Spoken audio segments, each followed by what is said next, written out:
Yes. So next infection that we are discussing is the ringworm. Ringworm infection, या फिर it is known as dermatophytosis. Dermatophytosis और ringworm infection, and ये बिल्कुल भी worm से होने वाला infection नहीं है. It's not a helminthic infection. ये infection एक fungal infection है और वो फंगस स्किन पे जब इन्फेक्ट करता है तभी वर्म लाइक रिंग्स बनाता है, इसके लिए उसको रिंगवर्म बोला गया है. But it is definitely a fungal infection. तो पॉजिटिव ऑर्गेनिज्म जो है इसके वो है फंगस. फंगस लाइक ट्रिकोफाइटॉन या फिर another fungus named as microsporum. So trichophyton and microsporum fungus are the positive organism जो ये रिंगवर्म इन्फेक्शन कर सकते हैं. टारगेट ऑर्गन ये डिजीज का है mainly skin, hair and nails. तो पेशेंट के स्किन, हेयर और नेल्स पे रिंगवर्म इन्फेक्शन हो सकता है. The reason for that is the fungus feeds on keratin, क्योंकि ये जितने भी पार्ट्स है, कंपोनेंट्स है, उसमें केराटिन नाम का प्रोटीन होगा. तो the fungus mainly feeds on the keratin और वहां पे वो ग्रो होता है. उसके अलावा यू कैन ऑल्सो रिमेंबर कि फंगस जो होते हैं it mainly grows in warm, moist and humid areas. Warm, moist and humid areas पे नॉर्मली ये फंगस ग्रो होंगे. तो जहां पे भी ज्यादा स्वेटिंग होगा, पसीना वगैरह आएगा, जहां पे वार्मथ ज्यादा मिलेगा, so it can be near the neck region, क्योंकि वो कॉलर वगैरह जो रहेगा शर्ट का वहां पे बहुत सारा पसीना जमा होगा, वार्मथ होगा, या आर्मपिट रीजन या ग्रोइन रीजन, वहां पे ये फंगस ग्रो होगा कि वहां पे उसको वार्मथ, मॉइस्चर एंड ह्यूमिडिटी मिल रहा है. So the fungus feeds on keratin. तो स्किन के साथ साथ हेयर और नेल्स में भी डेफिनेटली रिंगवर्म इन्फेक्शन हो सकता है. स्प्रेड कैसे होगा? तो कोई इन्फेक्टेड पेशेंट है जिनको रिंगवर्म है, उनका अगर हम लोग कोई क्लोथिंग वगैरह यूज करते तो उससे स्प्रेड होता है. तो it spreads by sharing of clothes और टॉवेल्स और कोम्ब. तो जो इन्फेक्टेड पेशेंट है उनका अगर क्लोथिंग वगैरह, टॉवेल, कोम्ब ये सब शेयर किया तो ये स्प्रेड हो सकता है. तो शेयरिंग इज केयरिंग इस केस में नहीं है. Sharing is not caring in this case. ऊपर से रिंगवर्म का इन्फेक्शन हो जाएगा और पेशेंट काफी सारे साइन एंड सिम्टम्स एक्सपीरियंस करेगा. या फिर वॉकिंग बेयर फुटेड, अगर फुटवेयर ना पहने हो और ऐसे ही बेयर फुटेड अगर चले तो भी देयर इज अ पॉसिबिलिटी के जो स्पोर्स वगैरह रहे फंगस के वो इन्फेक्ट कर ले पैरों की उंगलियों में, एंड द इन्फेक्शन में occur in the toes and fingers of the foot. So walking barefooted will also spread the infection. Sign and symptoms, कैसे हम लोग डिजीज को आइडेंटिफाई करेंगे, क्या साइन एंड सिम्टम्स देखने मिलेंगे? तो one important is going to be raised red rings, raised red rings on skin that will be appearing. उसके अलावा there will be itching sensation, itching sensation on the skin. Dry and scaly skin, skin वहां का काफी dry हो जाएगा. Scaly मतलब उसमें roughness आ जाएगा, रिंकल्स आएंगे. सो dry and scaly skin and itching sensation that will be seen in the patient having ringworm infection. तो ये जो नॉर्मली आप लोग टीवी वगैरह में ऐड देखते हैं रिंग गार्ड या इच गार्ड का या बीटेक्स मलम का, तो ऐसे ही वो एड्स में दिखा दे के रेज्ड रेड रिंग्स आते हैं which appears like a worm. Most important जो आप लोग को एक याद रखना है वो है ओनिकोमाइकोसिस. ओनिकोमाइकोसिस ये आपको याद रखना है. That means nails are infected. जब भी नेल्स में इन्फेक्शन होता है तो उसको ओनिकोमाइकोसिस टर्मिनोलॉजी दिया गया है, जहां पे द नेल्स जो इन्फेक्ट हुए हैं they become discolored, brittle and pigmented. उसमें ब्राउनिश पिगमेंट वगैरह अपीयर करेगा. तो दैट शोज के वो नेल्स भी इन्फेक्टेड है. ठीक है, तो ये साइन एंड सिम्टम्स में ऑब्जर्व करने मिलेगा. उसके अलावा और एक साइन एंड सिम्टम जो आप लोगों को याद रखना है दैट इज एथलीट्स फुट.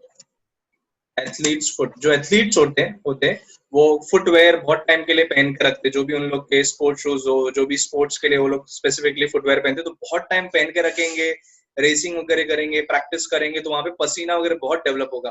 तो जो पैरों के फिंगर्स वगैरह होंगे उसमें ये इन्फेक्शन होने का प्रोबेबिलिटी बढ़ जाएगा, तो उसको बोला गया एथलीट्स फुट, जो कॉन्स्टेंटली फुटवेयर पहन के रखे, या फिर इसको धोबिस इच भी बोलते हैं, धोबिस इच, क्योंकि जो धोबी लोग होते हैं जो वॉशिंग में इन्वॉल्व है, क्लोथ्स के वॉशिंग में, तो उन लोग के पैर कॉन्स्टेंटली पानी में रहेंगे तो वहां पे उनको भी इन्फेक्शन होने का चांस है। या फिर in the groin areas because of the inner wear के रीजन्स में भी इचिंग सेंसेशन डेवलप होता है, तो उसको बोलते हैं ग्रॉइन जॉक इच। तो जॉक इच या एथलीट्स फुट या धोबीज इच, तो ये सब साइन एंड सिम्टम्स आपको याद रखने हैं। ट्रीटमेंट, डेफिनेटली इसका ट्रीटमेंट अवेलेबल है, और ट्रीटमेंट जो हम लोग सजेस्ट कर सकते हैं पेशेंट को, that is use of anti fungal tablets, जैसे कि फ्लूकानाजोल है, fluconazole,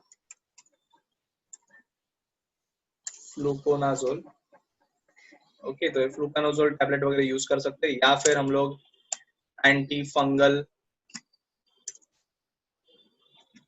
soaps, creams and powder जो एब्जॉर्बेंट पाउडर आता है जो स्वेट को, मॉइस्चर को एब्जॉर्ब कर ले, तो ये सब भी यूज किए जा सकते हैं सो दैट वहां पे स्वेट वगैरह कम डेवलप हो। तो use of anti fungal tablets like fluconazole, anti fungal soaps, creams, powder, ये सब यूज कर सकते हैं as a treatment modality. Prevention कैसे प्रिवेंट करेंगे, तो ऑब्वियसली जिस वजह से स्प्रेड हो रहा था because of sharing of clothes, towels, so avoid sharing of clothes, towels और comb, और same way avoid walking bare footed, है ना, मतलब फुटवेयर पहनना चाहिए, अदरवाइज द इन्फेक्शन में स्प्रेड। तो this now the common cold infection is also known as nasopharyngitis. Common cold infection is also known as nasopharyngitis. That means there is inflammation of the nasal passage and the pharyngeal regions. तो उसको nasopharyngitis भी बोला जाएगा, या फिर it is also known as acute coryza. Acute coryza is the alternative term which is used to describe the common cold.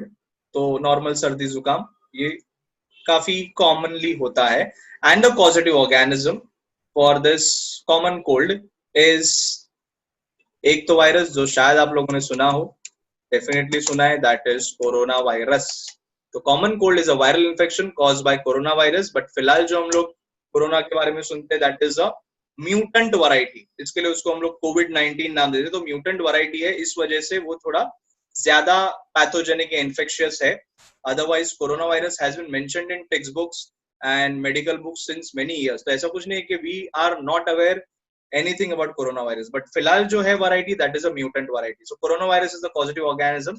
Apart from that, the other virus responsible for common cold is rhinovirus. So this becomes the causative organism, coronavirus or rhinovirus. Target organ, common cold में patient का जो target होगा, ये virus जिस part में infection करेंगे that is URTI. URTI means upper respiratory tract infections. Upper respiratory tract infections मतलब उसका जो नेजल पैसेज है, फेरिंजियल रीजन है, लैरिंग्स तक इन्फेक्शन हो सकता है। लोअर रेस्पिरेटरी ट्रैक्ट, ट्रकिया वगैरह में, विंड पाइप में इन्फेक्शन नहीं पहुंच रहा है। This is only the part of the upper respiratory tract where the infection के सिम्टम्स विल बी ऑब्जर्व्ड। कैसे स्प्रेड होगा, तो यूजुअली जिनको सर्दी जुकाम है दे विल बी कॉफिंग और स्नीजिंग, तो अगेन इनका स्प्रेड होगा by droplet infection. So when the person coughs or sneezes, वो droplets release कर देगा into the air and those droplets are contaminated, and when the healthy person inhales it, तो उस inhalation में उनको भी ये spread हो सकता है। So that is how the infection spreads by droplet infection. Sign and symptoms, तो most common sign and symptom जो होगा, एक तो होगा patient को sneezing, सर्दी जुकाम होता है तो sneezing बहुत होगा। There is रनिंग नोज, हमेशा नाक बहती रहेगी, दैट इज रनिंग नोज। उसके अलावा नेजल कंजेशन काफी बार सर्दी जुकाम होता है तो पेशेंट एक्सपीरियंस करता है कि नाक में ब्लॉकेज है, so that nasal congestion is also observed. So this are all the sign and symptoms which are related with nose, तो मैंने वो सब कंबाइन कर दिया, sneezing, runny nose, nasal congestion. Further sign and symptoms में जो आएगा उसमें एक कॉमनली ऑब्जर्व जो है दैट इज सोर थ्रोट, गले में खराश ऑब्जर्व करना. उसके अलावा there is sometimes coughing that is observed, and most importantly conjunctivitis. Conjunctivitis that is inflammation of the conjunctiva, जिसको we also call it as pink eye, उसको हम लोग पिंक आई भी बोलते हैं. तो सोर थ्रोट, कफ, कंजक्टिवाइटिस, पिंक आई वगैरह भी डेवलप हो सकता है पेशेंट में. नाउ इसके अलावा और कुछ साइन एंड सिम्टम्स जो हम लोग को ऑब्जर्व करने मिलते हैं, that is patient may have muscle and joint pain. Normally जब भी बुखार वगैरह आता है, फीवर होगा, भूख ना लगना, लॉस ऑफ एपेटाइट, तो ये सब साइन एंड सिम्टम्स में आएगा in the common cold.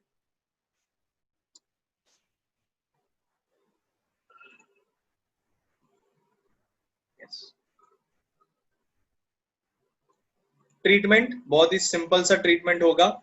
Treatment में आपको याद रखना है नो ट्रीटमेंट इज रिक्वायर्ड.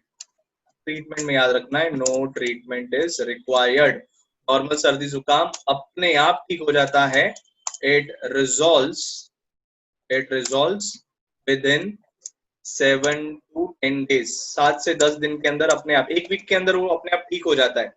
और आप लोग नॉर्मल घर का इलाज करते हैं, that is sufficient, more than sufficient. आप बाम वगैरह लगाओ, हल्दी वाला दूध पियो, है ना. वैसे भी अभी भी फिलहाल ये कोविड के केस में भी लोग यही सब कर रहे हैं, गर्म पानी पी रहे हैं, ये सब कर रहे हैं. तो it resolves within 7 to 10 days on its own. Doctor को भी दिखाना पड़ता है, अगर मैनेज ना हो ये वायरल इन्फेक्शन, तब जाके द डॉक्टर में prescribe multivitamin tablets also, so that immunity थोड़ा मेंटेन रहे और रेगुलेटरी फंक्शंस पेशेंट के नॉर्मली अच्छे रहे. That is why the visit to the doctor may be required, otherwise it resolves within 7 to 10 days. Prevention कैसे prevent कर सकते हैं? तो ड्रॉपलेट इन्फेक्शन से ये स्प्रेड हो रहा है, तो उसकी वजह से एक तो है आइसोलेशन ऑफ द पेशेंट, या फिर पेशेंट से दूर रहो जिनको ये इन्फेक्शन है. Stay away from infected patient, जिसको फिलहाल करंट टाइम में हम लोग बोलते हैं सोशल डिस्टेंसिंग मेंटेन करना जरूरी है. तो वैसा ही यहाँ पे भी हम लोग मेंशन कर रहे हैं कि आइसोलेशन ऑफ द पेशेंट या stay away from infected patients. उसके अलावा दूसरा हो सकता है use of alcohol based hand sanitiser. Use of alcohol based hand sanitiser, तो that will also maintain hygiene. Okay, and use of handkerchief